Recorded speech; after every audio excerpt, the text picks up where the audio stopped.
संतप्त मानस शांत हों, जिनके गुणों के गान में वे वर्धमान महान जिन विचरे हमारे ध्यान में।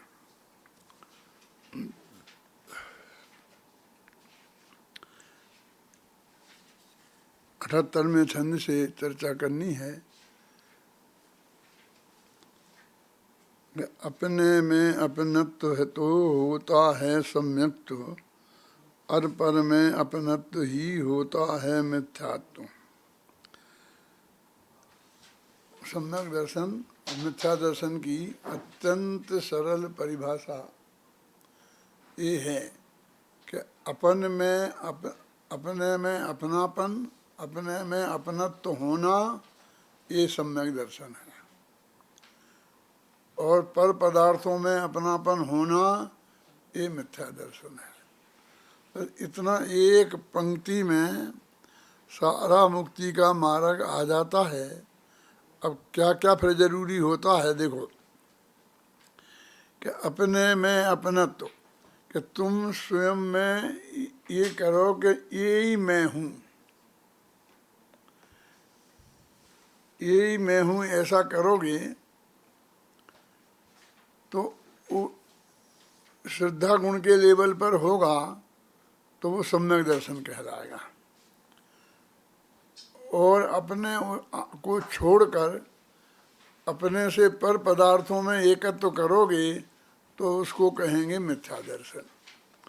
तो इसमें असली पेंच ये है, कहने को तो बहुत सरल है, सहज है, एक सेकंड में आ गया, लेकिन जब अपने में अपनत्व करना है तो अपन माने कौन, ये निर्णय करना पड़ेगा ना। अपने में अपनत्व करना है कि ये ही मैं हूँ, ऐसा निर्णय करना है। तो अपन माने क्या? तो अपन तो गुरुदेव श्री के जो शिष्य हैं वो निरंतर तत्व का अभ्यास करते हैं और अपनी सब चर्चाएं सुनते हैं। उनको तो हम 1 मिनट में कह देंगे कि वो त्रिकाली ध्रुव भगवान आत्मा, वो अपन, अथवा वो परम शुद्ध निश्चय नय का विषय, वो अपन, पर और पर्याय से रहित जो अपना भगवान आत्मा है, वो अपन। लेकिन यहाँ तक अपन आगम के आधार से और पूज्य गुरुदेव श्री के प्रताप से इतने दिनों के अभ्यास के कारण पहुँच गए हैं। आप उस आदमी की कल्पना करो जो बिल्कुल पहले ही दिन आया है, अथवा समझ लो जैनी ही नहीं है, और उसने ये बात सुनी तो उसको ये बातें जानते ही नहीं है कि पर्याय क्या, गुण क्या, ये सब वो तो समझते हाँ अपने में अपने, हम तो ये तो मानते ही हैं कि अपन ही अपन है, बस खत्म। और ये देह का पिंड और जो असंख्य अनंत परमाणु पुद्गल के और एक आत्मा, इनका जो पिंड, जैसे शास्त्र में असमान जातीय द्रव्य पर्याय कहते हैं। अब फिर उसे ये समझाओ कि असमान जाति क्या, फिर द्रव्य पर्याय क्या, फिर ये सारा मतलब अपन को इतना अभ्यास है, इसलिए अपने लिए ये सहज है, सारे जगत के लिए सहज नहीं है। और आप आज तो सारा जगत सुन रहा है, इसलिए थोड़ा बहुत उनका भी ध्यान रखना पड़ता है कि अपन में एक अपन क्या है। अपन माने अपना वो भगवान आत्मा, जिसमें स्त्री पुत्र आदि तो कोई है ही नहीं। फिर इनको अपने यहाँ विधि है कि ये उपचरित असद्भुत व्यवहार न ऐसे अपने हैं, तो इसका निषेध करो, तो इनका निषेध हो गया। फिर देह अपनी है ही अनुपचरित सद्भुत असद्भुत व्यवहार न ऐसे है, तो फिर इसका निषेध करो तो ये अपना नहीं रहा। फिर रागादिक पर्याय अपनी नहीं हैं, एक नए से उपचरित सद्भुत व्यवहार नए से, फिर उसका निषेध करो। वो पूरी प्रक्रिया है और मुमुक्षुओं को बताने की ज़रूरत नहीं है, उसमें ज़्यादा मैं अभी उलझना नहीं चाहता हूँ। बस इतनी बात बताना चाहता हूँ कि यहाँ अपने का मतलब वो त्रिकाली ध्रुव भगवान आत्मा है। उसमें अपनापन होना उसके सम्यक्त होता है। अब हम सम्यक दर्शन की जो सम्यक्त शब्द है ना,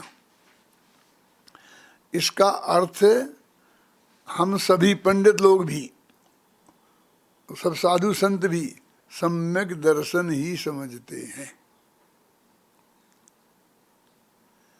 जो मैं समझ ना, सम्यक दर्शन ही समझते हैं, इसमें ये आ गया कि ये अर्थ इसका नहीं है।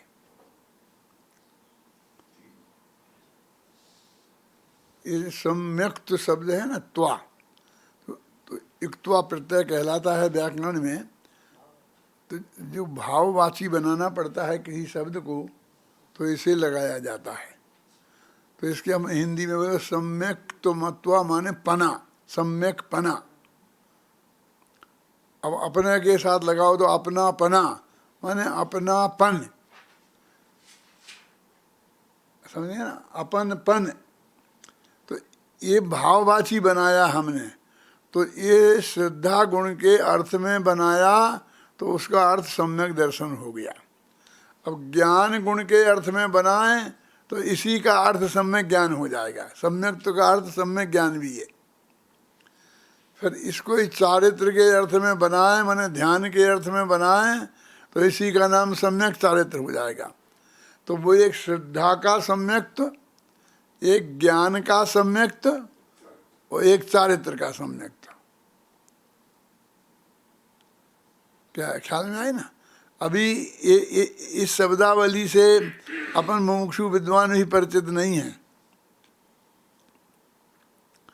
कि ये अकेले श्रद्धा गुण के साथ ही नहीं है। इसका अर्थ अकेला सम्यक दर्शन नहीं है। जिस भी अर्थ में कहा गया हो, तो ये जो अपनापन के लगा है ना, सम्यक पना, मिथ्यापना, ये पना और पन लगाते हैं हम, तो ये तीनों के संबंध में लगता है। वो तो हजारों शब्दों के संबंध में लगता है।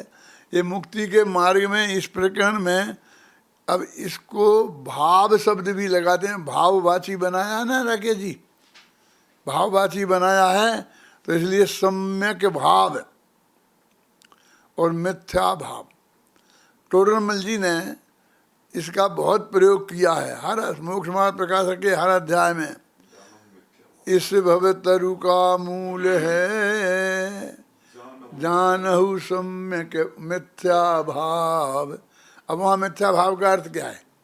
हम लगाए तो अकेला मिथ्यात्व, तो आप कह देते तो हम मिथ्यात्व समझ लेते। अब वहाँ भाव शब्द है, तो उन्होंने कहा मिथ्या भाव माने मिथ्या दर्शन, मिथ्या ज्ञान और मिथ्या चारित्र। हम उसका अर्थ मिथ्यात्व कर दें, हम कर दें मिथ्या भाव माने मिथ्यात्व। तो जब मिथ्यात्व कहें तो मिथ्यात्व अकेला मिथ्यात्व नहीं लेना, मिथ्या दर्शन, मिथ्या ज्ञान और मिथ्या चारित्र लेना। अब कहीं यहाँ तो नहीं लिखा टोडरमल जी ने, क्योंकि वो इतना नहीं समझते थे कि तुम इतना भी नहीं समझते हो। लेकिन फिर नीचे जब उन्होंने व्याख्या की और समझाया, तो मिथ्या दर्शन, मिथ्या ज्ञान और मिथ्या चारित्र तीनों को छोड़ने की बात लिखी नीचे। तो उससे आपको ख्याल में आ जाएगा कि ये तीनों के अर्थ में है। तो मिथ्यात्व, मिथ्या दर्शन, मिथ्या ज्ञान और मिथ्या चारित्र, और अथवा मिथ्या भाव। चाहे मिथ्या भाव बोलो, चाहे मिथ्यात्व बोलो, और चाहे मिथ्या दर्शन, मिथ्या ज्ञान और मिथ्या चारित्र बोलो। अकेले सम्यक दर्शन के अर्थ में नहीं। अभी इसका प्रयोग निरंतर अकेले सम्यक दर्शन के अर्थ में होने लगा।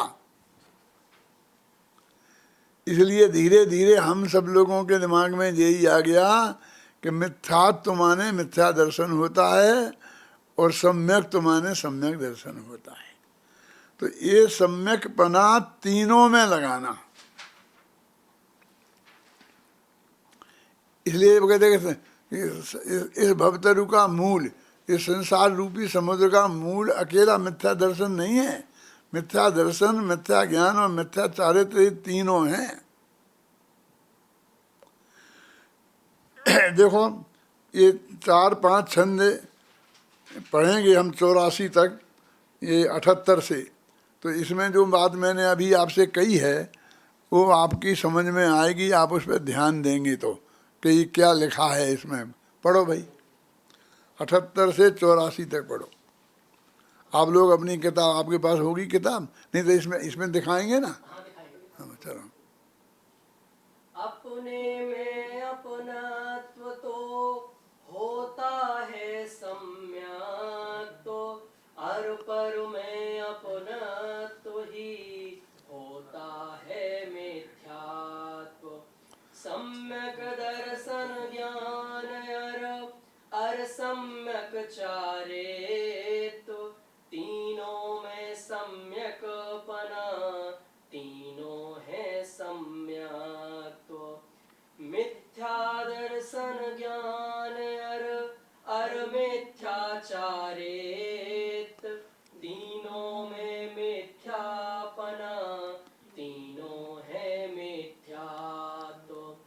दर्शन का सम्यकपना जिस प्रकार सम्यक्त्व, वैसे ही है ज्ञान का सम्यकपन सम्यक्त्व।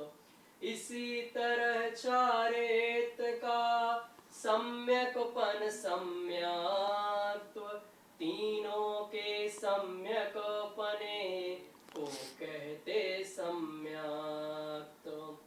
तीनों के सम्यक्त्व को कहते सम्यक भाव, तीनों के मिथ्यात्व को कहते मिथ्या भाव।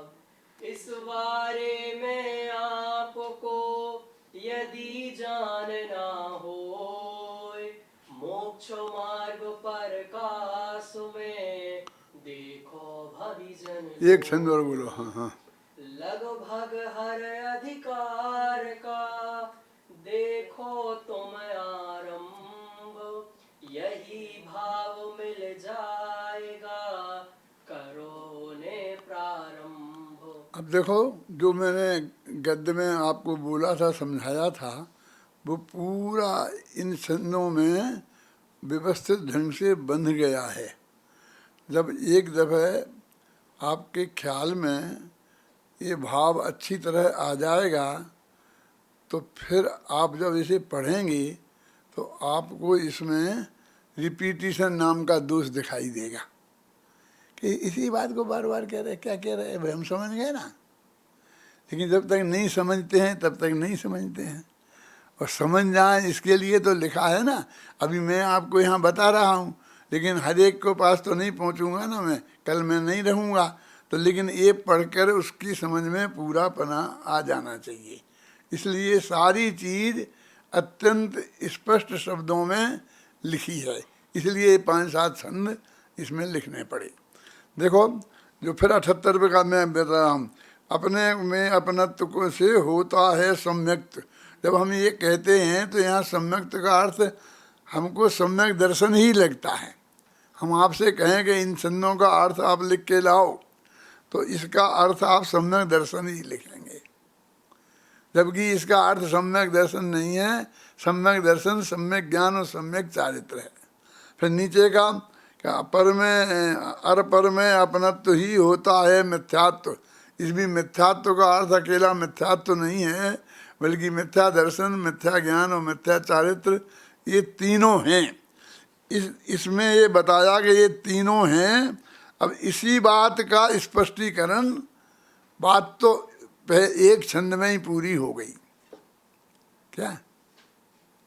अब तो समझ लो जो इसकी 100 पग टीका है, इसके नीचे वो जो बात बताई जा रही है, वो जो बात कही है इसी एक छंद में, जब आपको इसका पूरा भाव ख्याल में आ जाएगा तो फिर एक छंद से ही आपको पूरी बात ख्याल में आ जाएगी। देखो, अब फिर कहा ना कि सम्यक दर्शन ज्ञान अर सम्यक चारित्र। फिर यहाँ तीनों के नाम अलग लिए, वो तीनों में सम्यक पना, तीनों हैं सम्यक्त। तो तीनों में का सम्यक, तीनों में सम्यक पना, तीनों हैं सम्यक्त। अब मिथ्या दर्शन ज्ञान अर मिथ्या चारित्र, तीनों में मिथ्यापना, तीनों हैं मिथ्या। तो आ गया ना, एक सम्यक दर्शन पे लगाया, फिर मिथ्यात्व पे लगाया। अब दर्शन का सम्यक पना जिस प्रकार सम्यक्त, अब उसी को दूसरे तरीके से कह रहे हैं कि दर्शन सम्यक माने आप दर्शन गुण श्रद्धा गुण का जो सम्यक पना है उसको हम लोक में जिस प्रकार सम्यक तो कहते हैं, वैसे ही ज्ञान का सम्यक पना भी ज्ञान का सम्यक तो है। अब दर्शन का माने दर्शन का सम्यक तो माने सम्यक दर्शन, ज्ञान का सम्यक तो माने सम्यक ज्ञान, और चारित्र का सम्यक तो माने सम्यक चारित्र। हो गए तीनों भाव चंद। अब तीनों के सम्यक्त को कहते सम्यक भाव और तीनों के मिथ्यात्व को कहते मिथ्या भाव। ये टूर्नामेंट जी के मंगलाचरण के दोहों में मिलेगा सब हैं। इस भवतरु का मूल है जानऊ मिथ्या भाव और सम्यक भाव, ये शब्दों का प्रयोग वो तीनों के अर्थ में उन्होंने किया है। अब ये बात के संदर्भ भी, क्योंकि लोगों को प्रमाण बहुत चाहिए। बिना प्रमाण के फिर वो कहता है कि इनकी बात हो गई, इनकी बात होती ही वो अप्रमाणिक हो जाती है। इस बारे में आपको यदि जानना होए तो मोक्ष मार्ग प्रकाश में देखो भविजन लोए। तो कहाँ देखो मोक्ष मार्ग प्रकाश में? तो लगभग हर अधिकार में देखो तुम आरंभ, यही भाव मिल जाएगा करो उन्हें प्रारंभ। देखो नीचे टिप्पणी लिख करके भी लिखा जा सकता था, लेकिन फिर हर अधिकार का कहाँ कहाँ कितना लिखते, इसलिए उन मूल छंदों में ही ये बात लिख दी है। और मैं समझता हूँ कि सबकी समझ में आ गई होगी। और नहीं तो अब आप लोग विद्वान बैठे हुए हो तो आप लोग समझ जाएंगे तो फिर आगे बढ़ाओगे। आप लोग आवश्यकता महसूस होगी तो आप लोग बताओगे, एक दफे आ जाए ना, निकल जाए ना। देखो एक प्रकरण ये बात खत्म हुई। अब अपने और पराये की यदि पहचान करना होगा आपको स्वपर भेद विज्ञान। मोक्ष मार्ग प्रकाशक के 76 पेज है, उसमें एक वाक्य कहता है कि यदि अपना हित करना हो तो अपने और आपा पर का ज्ञान अवश्य होना चाहिए। उसमें ये मूल बात है, आपा पर का ज्ञान माने अपने में अपनेपन का और पर में परपन का ज्ञान अवश्य होना चाहिए, ये अर्थ उसका है। लेकिन अभी सोनगढ़ में इसका जो अनुवाद किया था ना, तो पहले तो अनुवाद वहाँ पंडित परमेशी दास जी करते थे। आपका नाम सुना परमेशी दास जी का? वे तो शास्त्री न्यायाधीश थे, विद्वान थे, और इसलिए वो समय सार वगैरह का गुजराती से हिंदू अनुवाद उनने किए। और फिर बाद में वो पंडित जी तो चले गए और उनने अपने साले को मंगनलाल, जो वो विद्वान नहीं थे, पढ़े लिखे नहीं थे, वहीं प्रेस डलवा दिया और फिर वही अनुवाद करने लग गए। मैं ये कह रहा हूँ कि मैं कोई अनुवाद की गलती निकाल रहा हूँ तो कोई बड़े विद्वान की नहीं निकाल रहा हूँ, घबराना नहीं। तो उनने उसका अनुवाद कर दिया, अपना और पर का ज्ञान अवश्य होना चाहिए। तो जब वो जयपुर में मेरे पास छपने आया तो मैंने वो पढ़ा, तो मैंने कहा इसका ये अर्थ तो होता ही नहीं है। मैंने टोडरमल जी का वो मोक्ष मार्ग प्रकाशक पढ़ा था, जो उनका मूल ढूंढारी में है। क्यों पढ़ा था? ये नहीं था क्या? था ये। लेकिन मैं पीएचडी कर रहा था ना टोडरमल जी पे, तो मुझे उनकी मूल उनके अक्षरों की उसी कॉपी में उसी भाषा में मुझे उस पर रिसर्च करनी थी, इसलिए मैंने वो पढ़ा। तो उसमें आपा पर का सिद्धांत लिखा था। तो उस वक्त जो मेरे इसको भाव मेरे ख्याल में आया था, और वो एक भाव यहाँ मुझे नहीं आया समझ में, अपना ज्ञान और पर का ज्ञान अवश्य होना चाहिए। तो ये तो फिर इसका मतलब हमें सर्वज्ञ होना चाहिए। देखो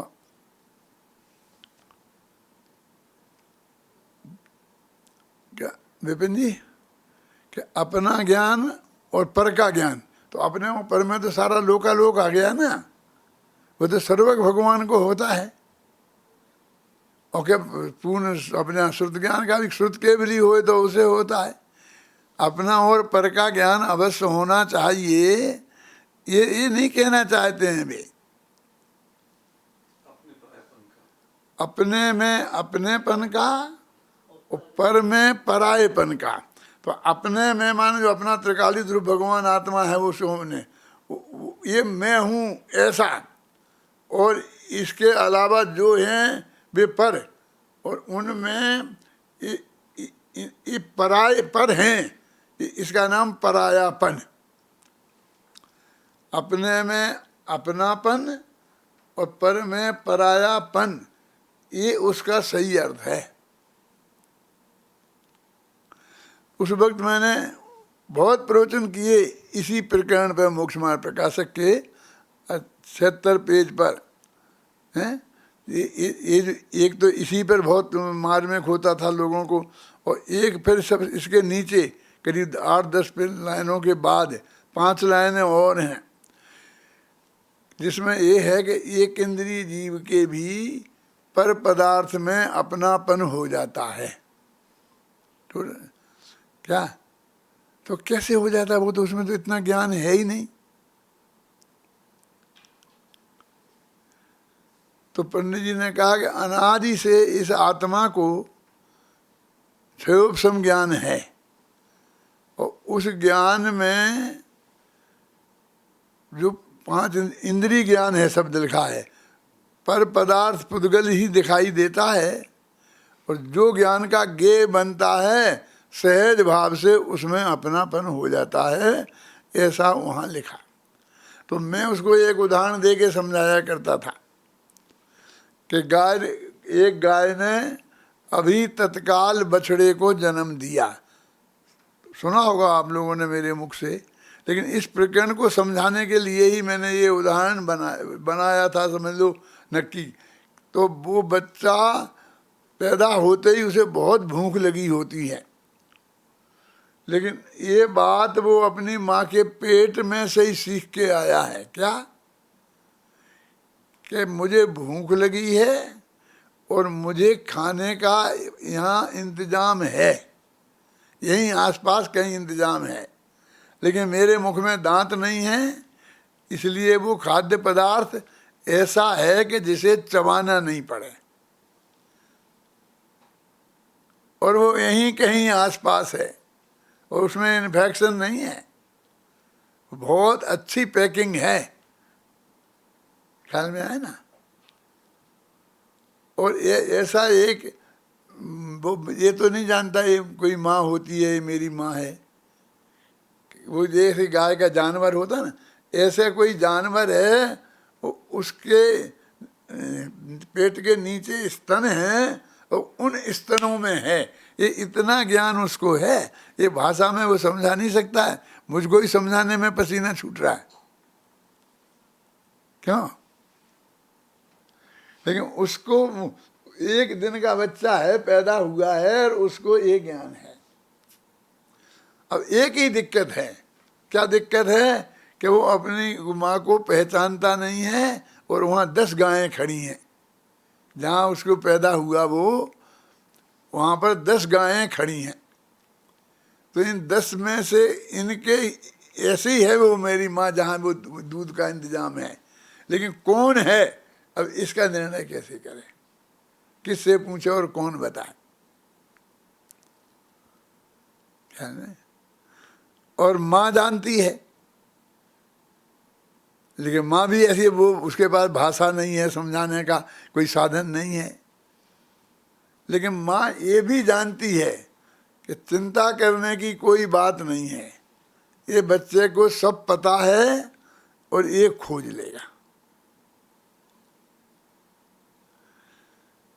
वो बछड़ा उन गायों के पास जाता है तो वे गायें उसे सींग से मारने की कोशिश करती हैं और मुंह से लेके ऐसा धक्का मार के दूर फेंक देती हैं, माने कोई उसको अपने पास भटकने नहीं देती हैं। लेकिन उनमें से ही एक उसके शरीर में गंदगी लगी ना, अपने तो अपने बच्चों को नर्सें धुला देती, नहला देती हैं, लेकिन वो बच्चे को उसकी माँ अपनी जबान से चाट चाट कर उसकी सफाई करती है। आपने देखा कभी? मैंने देखा है। क्या सफाई करती हैं, तो वो बच्चा इतना समझ जाता है किसी के बिना समझाए, किसी के बिना प्रवचन के। आप लोगों को समझाने के लिए तो मुझे इतना इतना समझाना पड़ रहा है, लेकिन वो बच्चे को, माँ को नहीं समझाना पड़ता है कि ये मेरी माँ है, क्योंकि इतना मेरा गंदा शरीर और अपनी जबान से चाट रही है, समझे ना, तो ये ही मेरी माँ है। तो वो उन सारी गायों की तरफ से अपनी दृष्टि हटा लेता है। ये टोडरमल जी का उस विषय को समझाने के लिए ये उदाहरण समझ लो मैंने बनाया था। फिर क्या होता है कि वो बछड़ा वो अपनी उस माँ, वो जो माँ से चाटती है ना, तो उसके में खोजने की कोशिश करता है।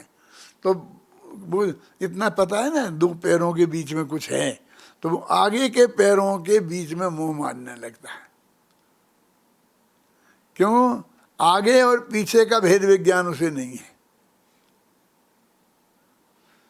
तो गाय कुछ भी सहयोग नहीं करती है, वो जानती है यहाँ नहीं मिलेगा तो पीछे जाएगा और खोज लेगा, थोड़ी मेहनत करेगा और खोज लेगा, इतनी सामर्थ्य उसमें है। तो वो अपनी उसे चाटती रहती है, कुछ नहीं करती है। तो इस वक्त घर वाले होते हैं ना, तो वो समझते हैं कि मैं सहयोग कर दूं, इस बछड़े को उस माँ के स्तनों तक लगा दूं, इसके मुख को, तो जिससे दूध पी ले वह। तो वो जाकर के उसे सहयोग करने की कोशिश करता है, तो बछड़ा भी विरोध करता है और उसकी माँ गाय भी विरोध करती है कि तेरे सहयोग की हमें जरूरत नहीं है। क्या? क्यों? बछड़ा समझता मैं खोज लूँगा, और माँ समझती है बछड़ा खोज लेगा, और फिर यहाँ वहाँ थोड़ी कोशिश करके और सही स्थान पर पहुँच जाता है और वो दूध पी लेता है। तो ये मेरी माँ है, ऐसा अपनापन उसने कैसे निर्णय किया? तो ज्ञान हुआ ना पहले कि, तो वो कहते हैं कि शरीर का, आत्मा में क्षयोपम ज्ञान है, और क्षयोपम ज्ञान में इंद्रिय ज्ञान है। इंद्रिय ज्ञान शब्द का प्रयोग है वहाँ, वो क्षयोपम ज्ञान है। तो इंद्रिय ज्ञान के माध्यम से पुद्गल ही दिखाई देता है। तो उस एक इंद्रिय पदार्थ को, जो शरीर था ना उसका, वो पुद्गल का, तो वही दिखाई, ज्ञान का गेय बना, तो उसने उसी में अपनापन स्थापित कर लिया। उसमें लिखा कि आत्मा में एक गुण है श्रद्धा नाम का, जिसका काम है किसी ना किसी में अपनापन स्थापित करे ही करे, ये काम है उसका। सिर्फ पूज्य पिताजी श्रद्धेय और नमस्कार ये कुछ नहीं है, हैं? समझे ना, उसमें अपनापन स्थापित करे। तो वो एक इंद्रिय पदार्थ अपने देह में अपनापन कैसे स्थापित होता है, और वह गीत मिथ्या दर्शन है। इसका स्वरूप टोडरमल जी ने वहाँ लिखा और मेरे ख्याल में आया, और मैंने इस उदाहरण से कई दफ़े समझाया। अब तो वो ज़माना निकल गया और अब मैं बात में कई बात करता नहीं हूँ। अब तो वो एक ज्ञान में ये निर्णय हो गए कि ये मैं हूँ। तो सम्यक ज्ञान क्या? उसे जानना सम्यक ज्ञान नहीं है। क्या है? क्या सम्यक ज्ञान है? कि उसे जानकर ये मैं हूँ ऐसा जानना, उसका नाम सम्यक ज्ञान है। और फिर ऐसा मानना, ऐसा विश्वास करना, इसका नाम सम्यक दर्शन है। और फिर उसे लगातार जानते रहना, इसका नाम ध्यान माने सम्यक चारित्र है। उसे अपन ध्यान कहते हैं ना। किसी ने कल मेरे नाम से कल ये कहा है कि ज्ञान, वो ध्यान जो है वो ज्ञान गुण की पर्याय है। ओके, दादा ने ऐसा कहा था, साथ में ये भी कहा। अब जिसने भी कहा वो, जैसे मैं तो भूल भाल गया, लेकिन मैं ये स्पष्ट कर देना चाहता हूँ कि वो ध्यान गुण चारित्र गुण की पर्याय है, दर्शन ज्ञान गुण की पर्याय नहीं है। लेकिन वो चारित्र गुण ज्ञान की स्थिरता रूप है। आप समझे ना, वो ज्ञान लगातार उसी को जानता रहा तो स्थिरता होगा ना। इसलिए जो मैं ये कहता हूँ कि भाई ये पहली दफे जानना ज्ञान है और फिर जानते रहना निरंतर वो ध्यान है। ख्याल में है ना, ध्यान की निरंतरता। लेकिन वो ध्यान चारित्र गुण की पर्याय है, इसकी नहीं। तो वो चारित्र हो गया ना, तो ये ध्यान अब सम्यक दर्शन, सम्यक ज्ञान और सम्यक चारित्र मुक्ति का मार्ग है। अब इसका मूल तो ये है कि अपने में अपनापन सम्यक दर्शन, अपने में निजपने का ज्ञान सम्यक ज्ञान, और उसको ही अपना यही मैं हूँ ऐसा मान कर निरंतर उसे जानते रहना, उसका नाम ध्यान। तो तीनों चीजें हो गई, तो पूरा मोक्ष मार्ग बस इस अपनेपन में हो गया। ये जो एक पंक्ति है, इसमें अपन ये समझें, इससे छंद से हमारा काम हो जाता है।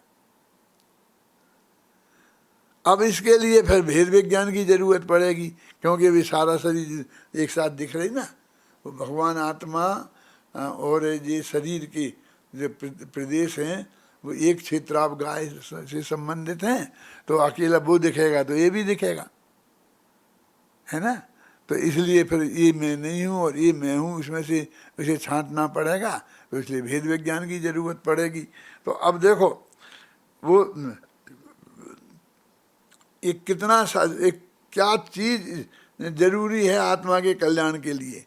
ये तुमने जो इतना पढ़ा है, इतनी डिग्रियां ली हैं, वो शिवयोगल जी की भाषा में बोलता हूँ ना कि सारे ज्ञान को पेटी में बंद कर दो। कोई कोई कोई वो है क्या है, ये काम सारा ज्ञान पेटी में बंद कर दो और एक अपने भगवान आत्मा को जान लो। भैया फिर पढ़े, देखो तुम ध्यान से सुनना, से इसको फालतू में समझना कि साहब हमने सुन लिया एक दफे, बार बार सुनाते। अरे मैंने तो लिखा है और सैकड़ों दफे पढ़ा है, और फिर भी मुझे पढ़ने में आनंद आता है। सुनो, पढ़ो 78 से। अपने में अपनात तो होता है सम्यक, अर पर में अपनात। इसने आगे ने कहा, हाँ चल ठीक ठीक, हाँ हाँ हाँ। अपने में अपनात तो होता है सम्यक, अर पर में अपनात ही होता है मिथ्यात्व। सम्यक दर्शन ज्ञान अर सम्यक चारित, तीनों में सम्यक पना, तीनों है सम्यक। मिथ्या दर्शन ज्ञान अर मिथ्याचारित, तीनों में मिथ्यापना, तीनों है मिथ्या।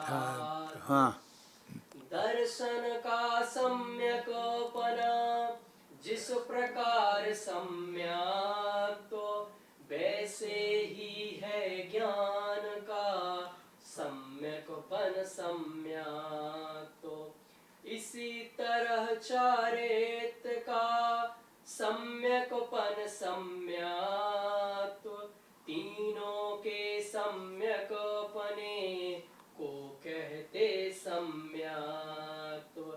तीनों के सम्यक को कहते सम्यक भाव, तीनों के मिथ्यात्व को कहते मिथ्या भाव। इस बारे में आपको यदि जानना हो, मोक्ष मार्ग पर काश में देखो भविजन लोय।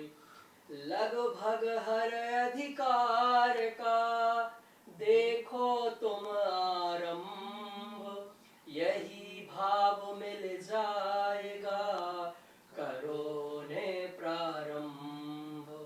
अपने और पराये की करना पहचान करना होगा आपको स्वपर भेद विज्ञान। अब जो 86वां छंद है ना, तो ये 78वें छंद से जोड़ो इसे। वहाँ कहा था ना कि अपने में अपनत्व सम्यक्त्व है और अपने में अपने से पर में अपनत्व मिथ्यात्व है। तो अब कहते हैं कि अपना और पराये की पहचान करना है ना, अपन कौन है और पराया कौन है ना। अब ये यहाँ तक तो इसी का स्पष्टीकरण था। काय का सम्यक तो मिथ्या तो तीनों में लगता है। अब ये कहते हैं कि उसी काम को हमें आगे बढ़ाना है तो अपनी पराई की पहचान करनी होगी, तो हमें भेद विज्ञान करना होगा। भेद विज्ञान का पहला ही स्टेप यहाँ से शुरू होता है कि क्योंकि टोडरमल जी ने लिखा हुआ सब जगह कि देह ही सबसे नजदीक का परद्रव्य है जो इस आत्मा के साथ जुड़ा हुआ है। और जैसे उन्होंने कहा एक इंद्री को भी अनादि से सबसे पहले उसके ज्ञान का यही बनता है और वो इसमें अपना तो कर लेता है, हैं इसी को अपना जान लेता है। तो कहते हैं फिर तुमको करना होगा, यदि इसकी अपने और पराये पने की पहचान करना है। तो मैं तुमसे कह रहा था कि मोक्ष वहाँ पे आपा पर का ज्ञान अवश्य होना चाहिए। वो बात यहाँ है ये सब इस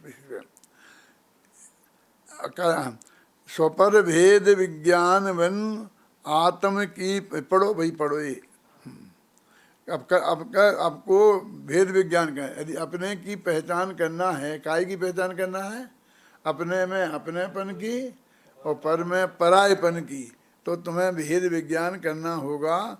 तो भेद विज्ञान क्या है, कैसे करना होगा, उसकी बात है। चलो पढ़ो।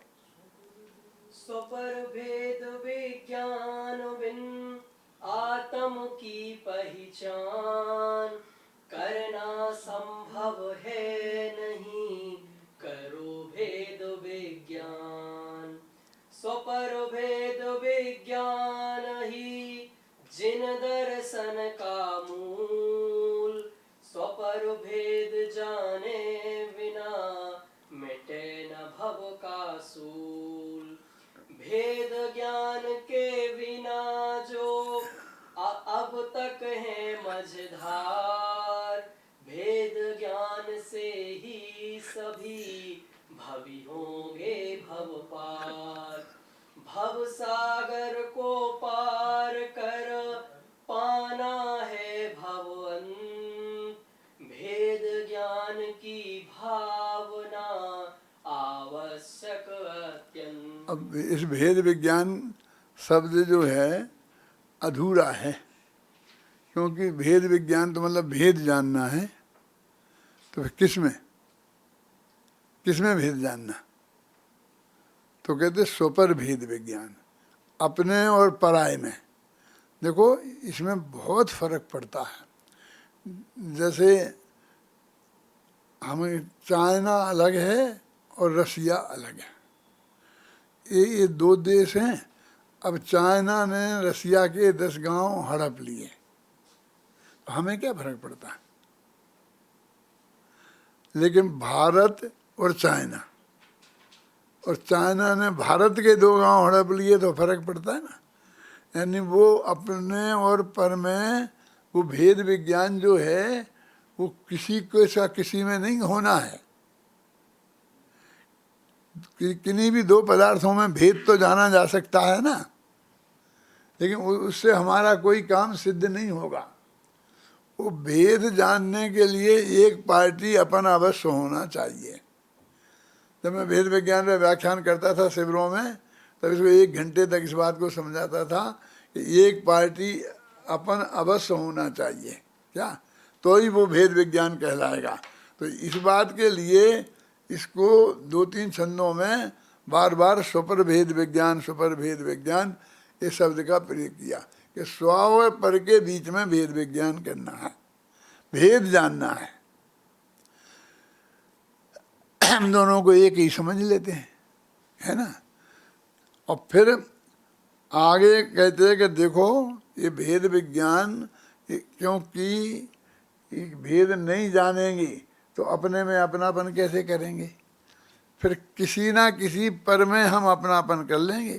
टोडरमल जी ने वहाँ लिखा ना कि अपना अंश पर में और पर का अंश मात्र भी अपने में नहीं मिलाना, है ना, तब वो भेद विज्ञान सही होगा ना। हाँ जान लिया तुम अलग हो हम अलग, ऐसा नहीं, ऐसा नहीं। वो जब दोनों का भेद जाने तो पर का अंश अपने में नहीं मिलाना और अपना अंश अपने में नहीं मिलाना। इस वाक्य का एक पेज में अर्थ लिखो, लिख सकते हो? इस वाक्य पर 5 मिनट में व्याख्यान करो, 5 मिनट बोलो इस पे, इसमें क्या करें? हो गया भाई अपने पर में भेद में कि देखो अपने में उसका स्वामी अपने को मानना, उसका कर्ता अपने को मानना, उसका भोक्ता अपने को मानना, आप समझे ना, ये सारा भेद विज्ञान करना पड़ेगा ना, है? जैसे देह जुदा और मैं जुदा, इतने से काम नहीं चले। देह मैं नहीं हूँ, देह मेरी नहीं है, देह का मैं कर्ता नहीं हूँ, देह का मैं भोक्ता नहीं हूँ, हैं? देह अब उल्टी लगाओ, देह मैं नहीं हूँ, देह में मेरी स्वामी नहीं है, देह मेरी कर्ता नहीं है, देह मेरी भोक्ता नहीं है। अब 8 हो गए इसके, तब उसका भेद विज्ञान होगा ना। माने उसकी पूरी में ये 4 चीजें, एकत्व मत कर्तृत्व भोक्तृत्व, ये पूरा अलग होना चाहिए किसी भी तरीके। मैंने उनको तुमने कहा दोनों को अलग अलग जानो, कि हमने जान लिया ना देह जुदा आत्म जुदा यही तत्व को सार, ये तो ऐसा तो जान लिया सभी ने। वो पंक्ति पढ़ी छेड़ाला की, सभी ने पढ़ी और इतने से सम्यक्त होता तो वो तब हमने पढ़ी थी पहली दफे, तभी सम्यक्त हो जाता है, समझे ना। अब एक दूसरे द्रव्य का कोई करता नहीं है, कोई अलग अलग अलग जानो। फिर वही जैसे मैंने कल कहा था ना कि सच्चे देव का स्वरूप जानो, तो फिर सच्चे देव का स्वरूप में वे परम वीतरागी हैं और वे सर्वज्ञ हैं और उनके ज्ञान में जो झलका है, जिस समय जो होना है वही होगा और उसमें कोई फेर बदल संभव नहीं है। जब ये सब नहीं जाने तो उनकी सर्वज्ञता को नहीं जाना हमने, उनकी वीतरागता को नहीं जाना। और यदि ये जान लिए तो हमारे में उनसे कुछ मांगने की भिखारीपन की वृत्ति नहीं रह सकती है। हमारी सारी भक्ति का सत्यानाश कर दिया हमने। पूरे भजन की किताबें पूरी 500 हजार पेज की दिनवाणी नाम से बना के रख दी हैं और उसमें एक कर्तापन भरा हुआ है, भोक्तापन भरा हुआ, पर दो द्रव्यों के भेद विज्ञान के विरुद्ध ही सब कुछ भरा पड़ा है। और सारे विद्वान सारे मुनिराज एक ही धंधे में लग रहे हैं कि उस भेद विज्ञान के विरुद्ध भगवान महावीर के नाम से प्रचार करना कि भगवान महावीर ने बताया, भगवान महावीर की ये भक्ति भगवान के, अब वो अपने को धर्मात्मा मान रहे और उनको ये हो जाएगा हमारा, ये हो जाएगा। क्यों? हमने इतना सब किया, इतना समझाया, जैन धर्म का प्रचार किया, तो हमें तो स्वर्ग तो मिलेगा। स्वर्ग नहीं बेटा, नरक मिलेगा। क्यों? कहते हैं भगवान को इतना बदनाम किया है, भगवान के नाम पर ठोके जो कुछ भी जो ठोका है। सोचो क्या होना चाहिए। यदि स्वर्ग भी मिल जाता है दिन दिन तो वो गलती हो जाती है, समझ में है ना। वो नहीं मिलना चाहिए, समझ में आया तुम्हारा नहीं होना चाहिए, क्यों वस्तु का स्वरूप ऐसा नहीं है ना। जो भगवान की दिव्य ध्वनि में आया वही हमारे मुंह से निकलना चाहिए।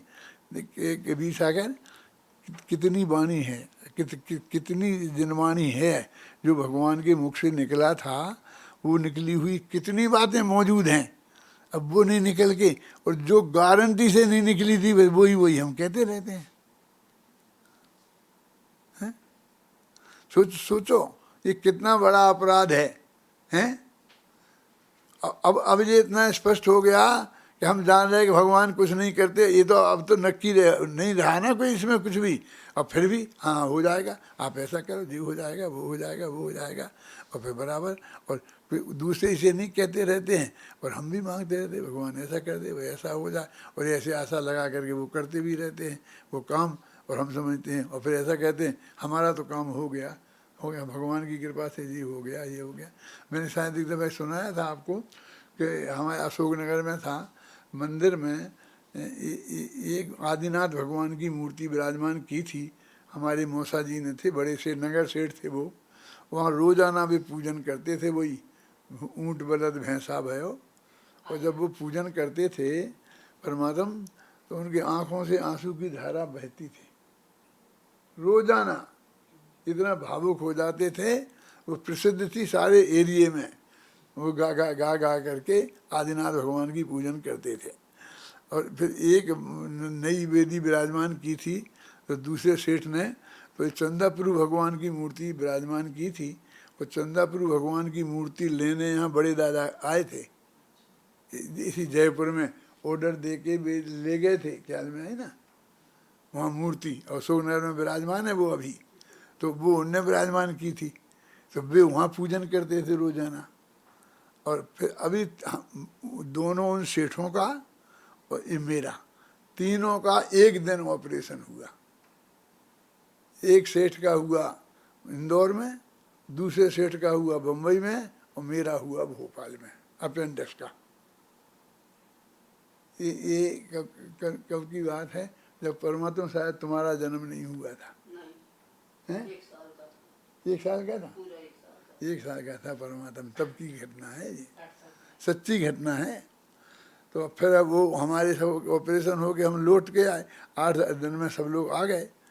फिर महीना 15 दिन तक तो मंदिर आ नहीं पाए, फिर हम भी मंदिर पहुँचे, वे भी पहुँचे, वो तीनों जने हम मंदिर में मिले।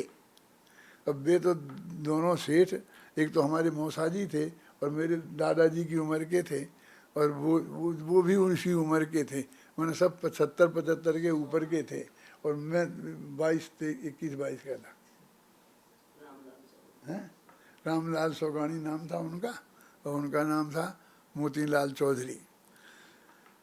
तो वो बोले कि पंडित जी हमें तो बस आदिनाथ ने बचा लिया, नहीं तो हम नहीं बचते। आ गए, आदिनाथ की कृपा से आ गए। फिर सौगानी जी बोले कि चंदापुरु भगवान की कृपा से हम आ गए।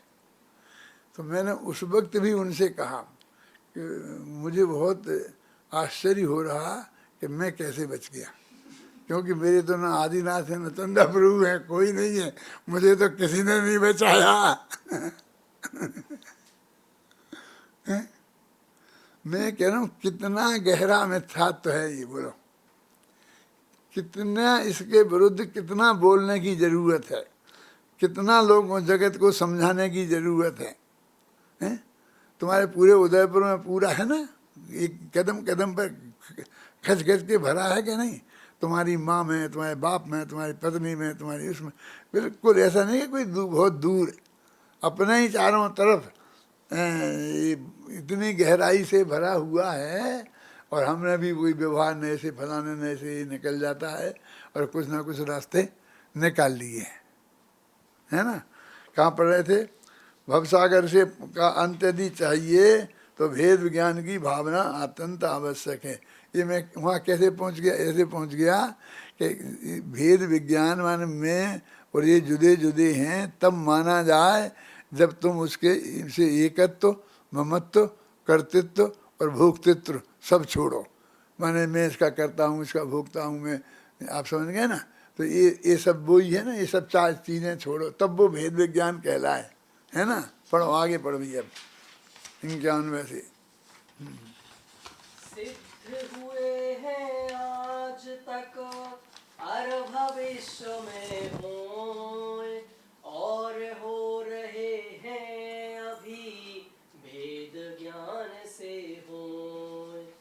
यदि जाना है मोक्ष तो करो भेद विज्ञान, मुक्ति होगी ही नहीं बिना भेद विज्ञान। ये तो कलश आता है ना, भेद विज्ञानता सिद्धा सिद्धा ये किल केचना, असही भाव तो बद्धा बद्धा ये किल केचना, ये सब वही है। चलो हाँ, अपने और पराये की यदि ना हो पहचान, फिर कैसे होगा कहो हमसे अपना देखो जी, ध्यान। अब ये पराये है ना, अब मैं तो इसको ऐसे अपने और पराये की, समझे ना?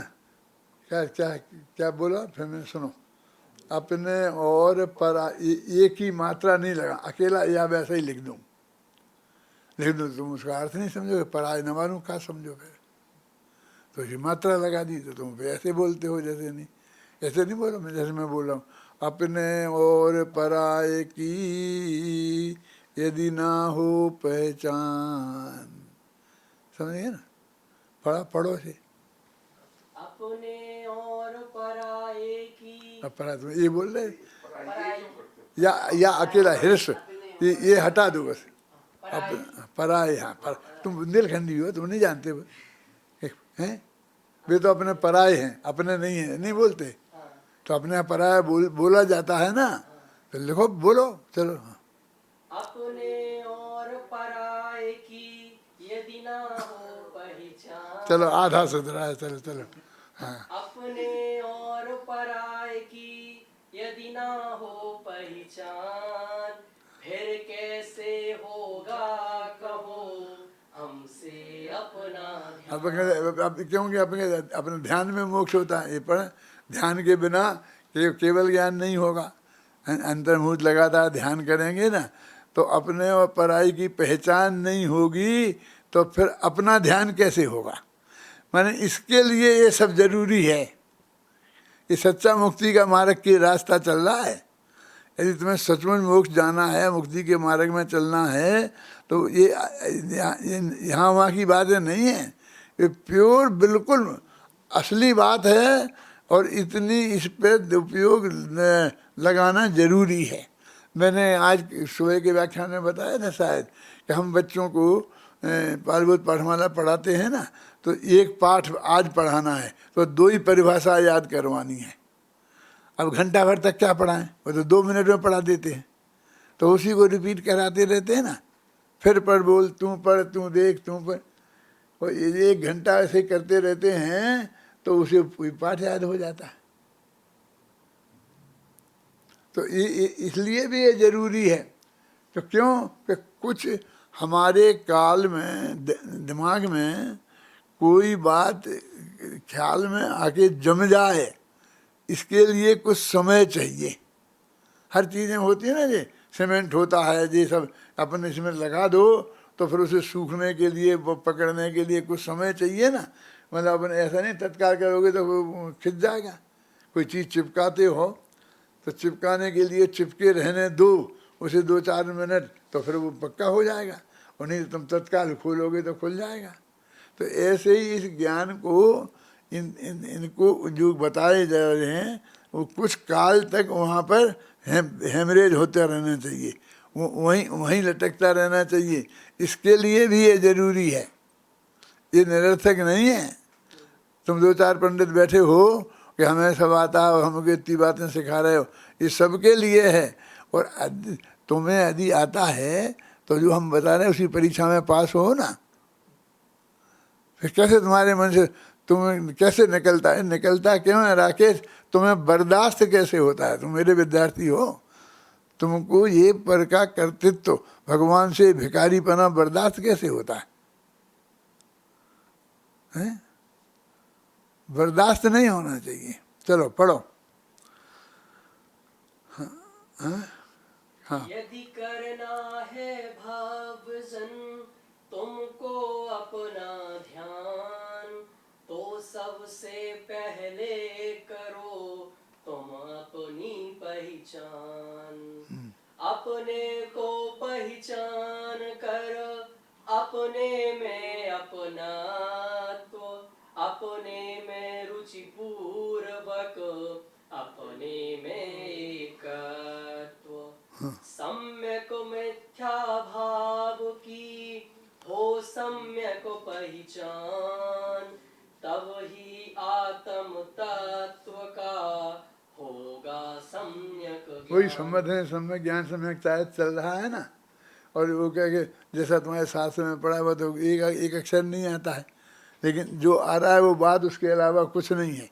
और इसके अलावा कोई चारित्र नहीं है, इसके अलावा कोई ज्ञान नहीं है, इसके अलावा कोई सिद्धांत नहीं है, और इसके अलावा समर्थन ज्ञान चारित्र के बिना कोई मोक्ष नहीं है। सब आ गया इसमें बराबर। क्या नहीं आया बोलो, क्या छूट गया? पढ़ो। आत्म और देहादि में ना भासे भिन्नत्व, आत्म का देहादि से ना छूटे अपनत्व।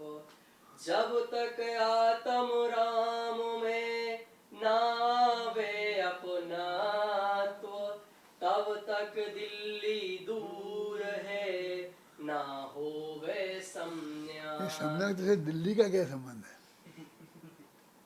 हैं? ये हिंदी साहित्य का, हिंदी भाषा का फ्रेज है। दिल्ली दूर है, समझा? दिल्ली भारत की राजधानी थी, आज से नहीं हजारों वर्ष से है ना। अकबर के ज़माने में भी थी, वो थी तो लोगों को दिल्ली जाना पड़ता था, पैदल जाना पड़ता था साधन से। तो अभी तक कोई आदमी की वहाँ तक जब तक पहुँच नहीं हुए उसे दिल्ली दूर पहुँचते हैं। कोई अपने विषय में जब तक वहाँ ना पहुँचे, जिसके सिंहासन पर पहुँचना, उस पर स्थापित होना, तो अब तक दिल्ली दूर है। ये फ्रेज है, दिल्ली माने मोक्ष। अब दिल्ली माने मोक्ष कौन सी डिक्शनरी में मिलेगा, कौन से शास्त्र में मिलेगा? हैं? इतना ही पर्याप्त था, जरूरत नहीं थी आगे। लेकिन मैं समझता था कि दुनिया में ना समझों की कमी नहीं है, इसलिए अगला छंद लिखा। फिर क्या लिखा बोलो? अपनी दिल्ली मोक्ष है, यदि जाना हो मोक्ष, अपने को अपनाइए, अपने में ही मोक्ष। पहला आत्म तत्व है, अरे अंतिम है मोक्ष, और अनंतानंदमय आत्म ही है मोक्ष। तत्व ही चर्चा है ना, तत्वों में ही खत्म हुई ना बात।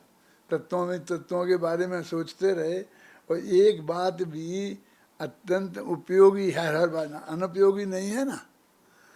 देखो, ये दोहा शतक यहाँ खत्म हो गया। अपन तो चाहें तो इस पर और कितने दिन बोल सकते हैं, लेकिन इसके बाद एक रोला शतक और है। सब लोग ध्यान से सुन लो, ये रोला शतक है। दोहा शतक के बाद में ऐसे मेरे 9 शतक हैं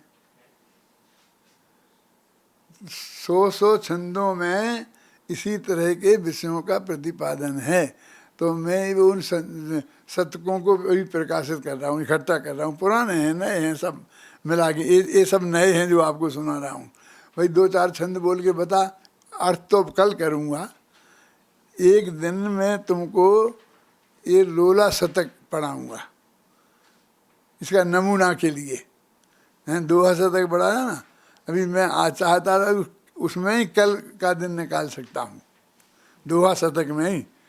लेकिन ये बोल रहा था हमारा क्या नाम, जमूड़ा क्या नाम है, जैनेन्द्र, के दादा आप थोड़ा रोला शतक भी बता दो। तो मैं कहा ठीक है बेटा बता देंगे, पढ़। सुनो, देखो आपके पास किताब है, ये पेज है ना, इसके इधर है अभी। नहीं, इस पे आएगा ना, वो डालेगा, चलो देखो।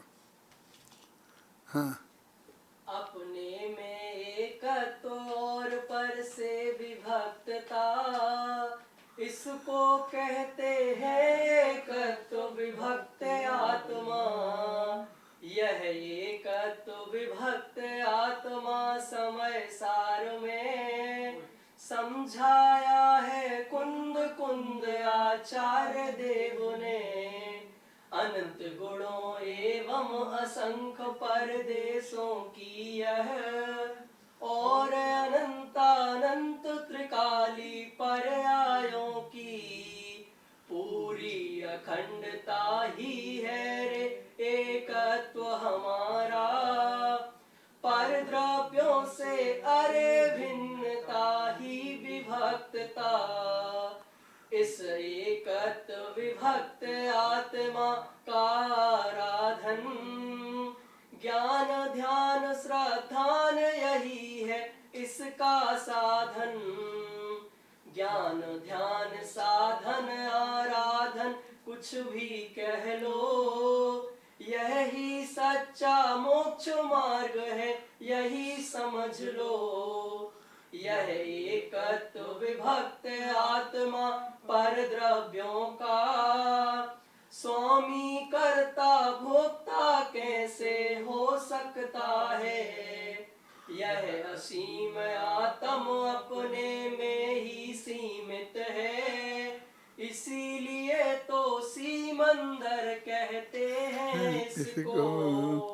अपने में सीमित होकर, अपने में सीमित होकर भी यह शुद्धात्म है। असीम गेयों का गायक यह परमात्म, यह अपार गेयों के पार को पा लेता है।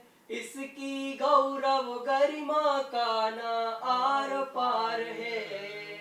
यद्यपि जाने सभी द्रव्य गुण पर्यायों को, पर उनमें कुछ भी कर सकता नहीं आत्मा।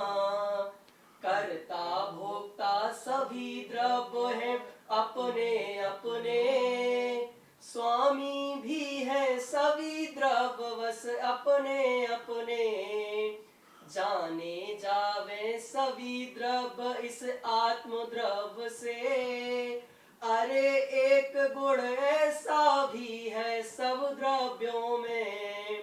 प्रमेयत गुण कहते हैं उसको सृजनवर, उसके कारण सभी द्रव्य जाने जाते हैं।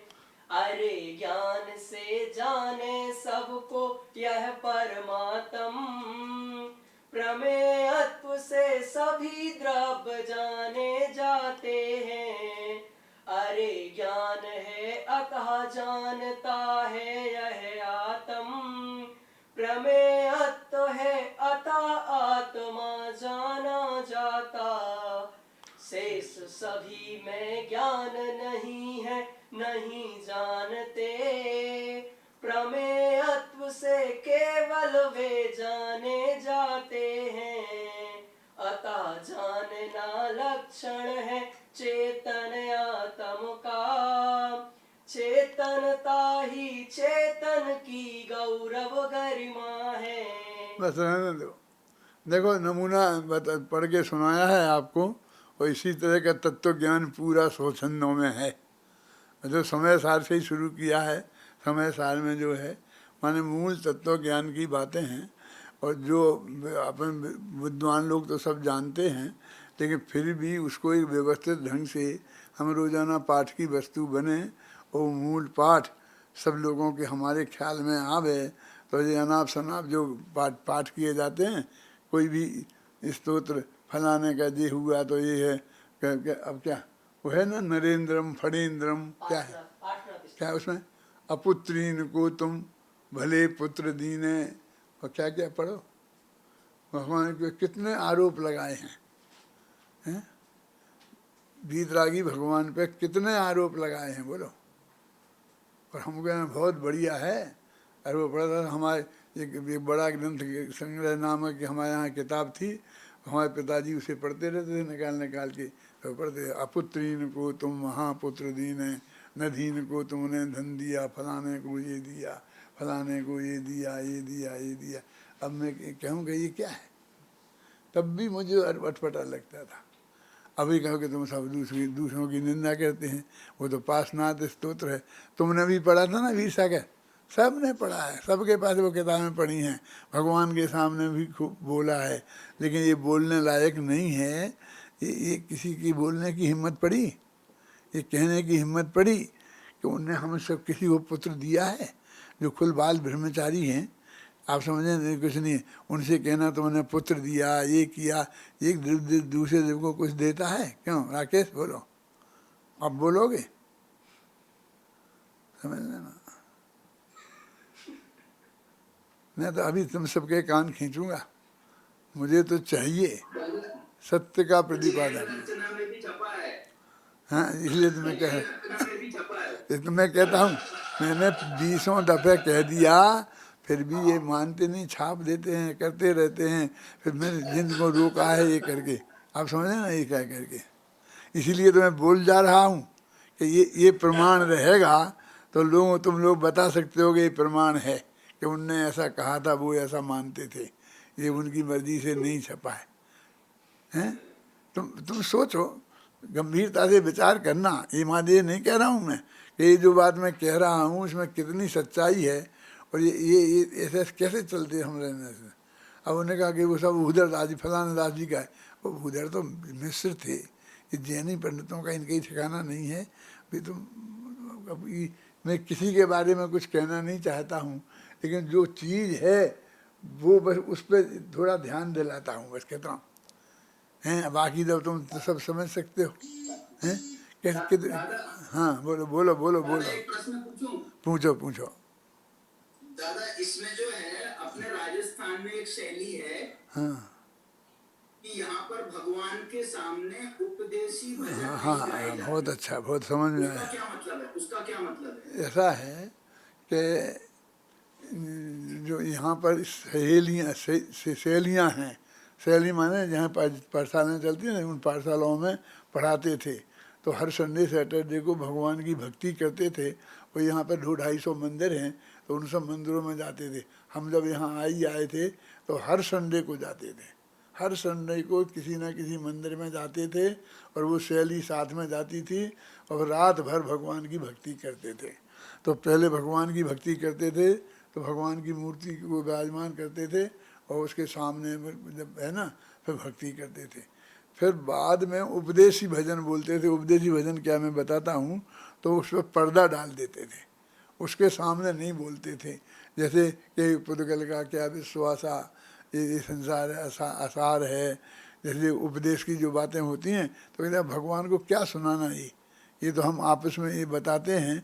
तो उनको एक उपदेशी भजन और एक भक्ति के भजन, तो जो भगवान की भक्ति के भजन होते थे, लेकिन उसका अर्थ ये कहाँ है कि वो भक्ति माने करता धरता बताना। मतलब आप समझ, भगवान के ही सामने भक्ति के भजन बोलो, ये सही है। और जिन भजनों में तत्वोपदेश हो, है ना, वो भगवान के सामने मत बोलो। लेकिन कुछ लोग मेरी इस कथनों से ऐसा अर्थ निकालते हैं कि अपन को भगवान के तत्व ज्ञान को भगवान की भक्ति में शामिल नहीं करना चाहिए। और उनके लिए मेरा उत्तर वो समंत भद्र का है। क्या कि समंत भद्र ने सब बताया, ये भगवान आपने ये बताया, ये भगवान ये बताया। मैं तो कहता हूँ भगवान की भक्ति में भगवान ने क्या बताया यही बताना चाहिए, तो उससे वो तत्व ज्ञान भी सुरक्षित रहेगा। अब वो हमारे कंठ में रोजाना बसेगा, और ये हमारा ये भक्ति भी सार्थक हो जाएगी, ये मैं कह रहा हूँ। और फिर मैं उस सहेली का जो मंदिर में गीत गाते थे उनका विरोध नहीं कर रहा हूँ। वो तो किसी ने चलाई होगी, टोडरमल जी ने थोड़ी चलाई होगी। टोडरमल जी भी जाते होंगे उसमें, मैं भी जाता था।